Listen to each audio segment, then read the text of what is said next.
الحمدللہ رب العالمین والصلاۃ والسلام علی سید الانبیاء والمرسلین۔ حضرت سیدنا امام عبد الرحمن بن علی جوزی رحمۃ اللہ فرماتے ہیں، 10 محرم بہت عظمت والا دن ہے، لہذا مناسب ہے جس قدر ممکن ہو اچھے کام کیے جائیں۔ بھلائیوں کے ان موسموں کو غنیمت جانو اور غفلت سے بچو، چنانچہ یہ نیک کام کیے جائیں۔ یوم عاشوراء کا روزہ رکھیے اور اس کے ساتھ 9ویں یا 11ویں محرم الحرم کا روزہ بھی ملا لیجیے۔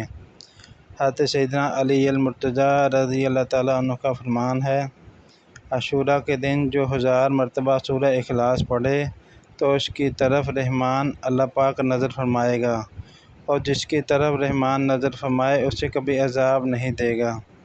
یوم عاشوراء ہی کو حضرت سیدنا آدم علیہ السلام کی توبہ قبول ہوئی، لہذا اس دن توبہ و استغفار کیجیے اور بارگاہ الہی سے توبہ پر قائم رہنے کی دعا مانگیے۔ یوم عاشوراء کو بالخصوص عصمت سرما لگائیے، اس کی برکت سے آنکھیں نہیں دکھیں گی۔ فرمان میں مصطفیٰ صلی اللہ علیہ وآلہ وسلم ہے، جو شخص یوم عاشوراء عصمت سرما آنکھوں میں لگائے تو اس کی آنکھیں کبھی نہ دکھیں گی۔ زیارت قبور کیجیے، ہو سکے تو خوف خدا سے آنسو بہائیے۔ مکی مدنی آقا صلی اللہ علیہ وسلم ایک بار 10 محرم الحرم کو نماز جمعہ کی ادائیگی کے بعد مسجد نبوی میں ایک ستون کے قریب تشریف فرما ہوئے۔ صحابی ابن صحابی حضرت سیدنا ابوبکر صدیق رضی اللہ تعالیٰ عنہ بھی آپ صلی اللہ علیہ وآلہ وسلم کے برابر میں بیٹھے ہوئے تھے۔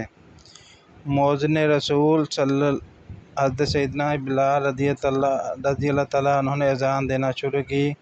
جب انہوں نے اشہد ان محمد رسول اللہ کہا تو حضرت سیدنا ابوبکر صدیق رضی اللہ تعالیٰ عنہ نے اپنے دونوں انگوٹھوں کے ناخنوں کو اپنی دونوں آنکھوں پر رکھا اور کہا، قرۃ عینی بک یا رسول اللہ۔